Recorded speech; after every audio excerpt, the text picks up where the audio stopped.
যেই মানুষ আমি আল্লাহ এত দূর করে বানাইলাম।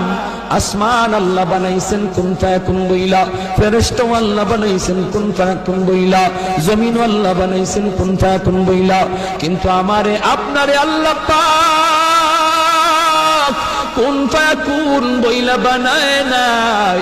আমাকে আপনাকে যখন আল্লাহ বানাইছে, খালাকতু বিয়াদাইয়া, আল্লাহ বলে আমি আমার নিজের হাত দিয়া বান্দা বান্দিরে বানাইছি। কারণ এই চেহারার মধ্যে এত দামি কপাল, ওই কপাল দিয়া বান্দা আমার কুদরতি কদমে সেজদা দিবে। এই কপালটার এত দাম। এই কপাল কুন ফায়াকুন বললে হয় না, এই কপাল ফেরেশতাদের হাতে বানাইলেও হয় না, আমি আল্লাহ নিজের হাতে বানাইছি।